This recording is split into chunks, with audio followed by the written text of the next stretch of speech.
es Cristian Alejandro Sarmiento y vengo a exponer sobre soberanía popular y nacional.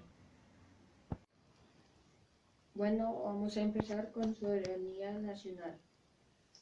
La soberanía es un término que se refiere a superioridad que no puede llegar a ser superada por cualquier orden inmaterial.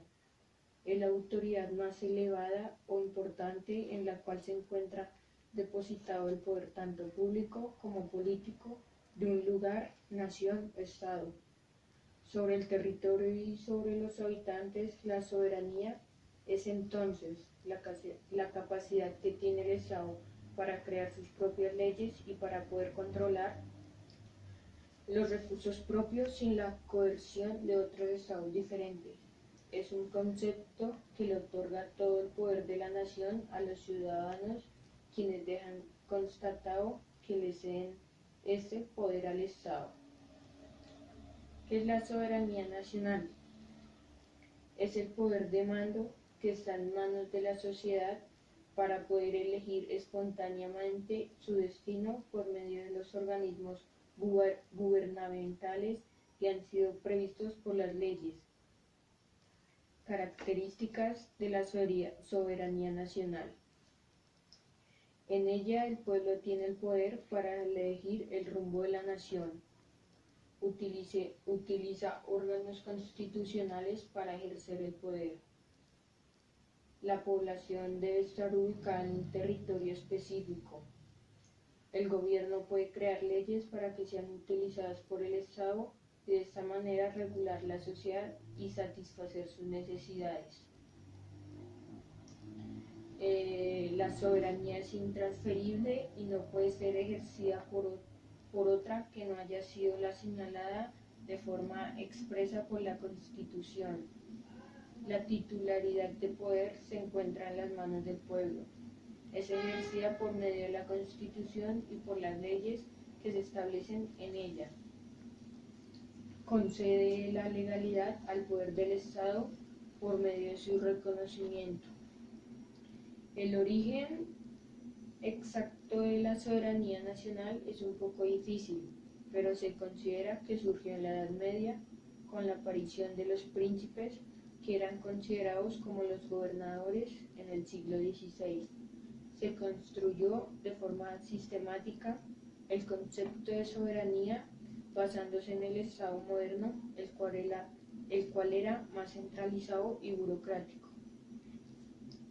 El término soberano aplicado a la teoría jurídica fue aplicado en el Leviatán, en el cual el autor enfatiza que el poder soberano debía ser sumamente grande. Tiempo más tarde, Rousseau, con la Revolución Francesa, afirmó que el soberano era el pueblo, dando paso a la enajenación del poder. En la época, cada soberano y cada súbdito contribuían a crear la autoridad y al mismo tiempo eran parte de ella. A partir del siglo XVII empezó a surgir la teoría política, con el objetivo de crear una nación absoluta.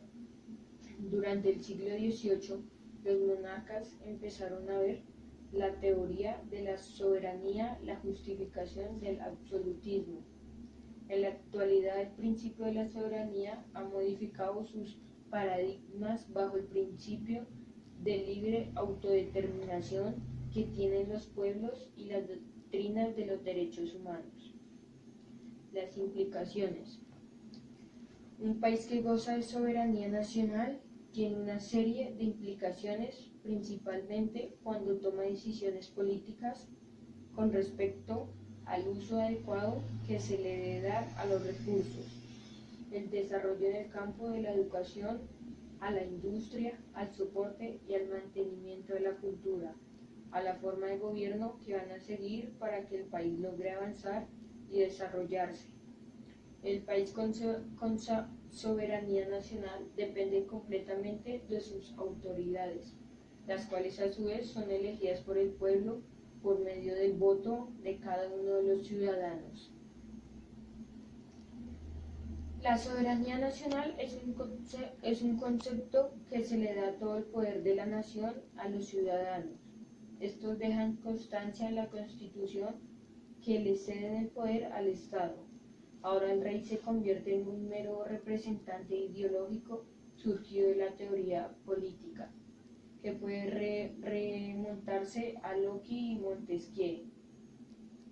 Hace pertenecer la soberanía a la nación, una entidad abstracta y única vinculada normalmente a un espacio físico, a la que pertenecen los ciudadanos presentes tanto como los pasados y futuros, y se define como superior a los individuos que la componen.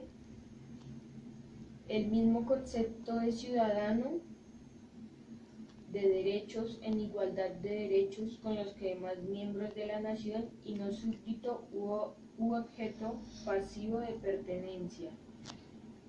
Al tomar el cuerpo civil como un cuerpo político organizado, con vida propia y necesidades comunes, se acuña el término soberanía nacional en la Revolución Francesa, desganando el individuo de la capacidad individual de decisión y portándolo al cuerpo nacional, en el que los debates previos fue notable la aportación del abate Sieyes, con su panfleto que fue el tercer estado en que identificaba los intereses de este. Soberanía popular.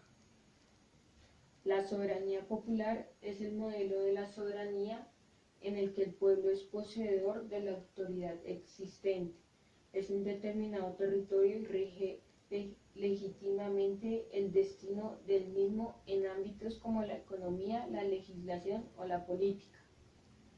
Se trata de una renovación de la soberanía nacional, que otorga pleno poder a la ciudadanía.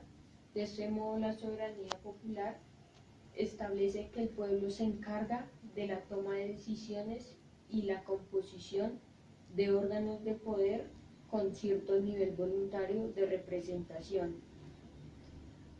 Lo más habitual es que lo anterior se desarrolle en un entorno social democrático, en el que los ciudadanos sean plenamente capaces de organizar su sociedad a través de un sufragio universal y el establecimiento de entidades jurídicas.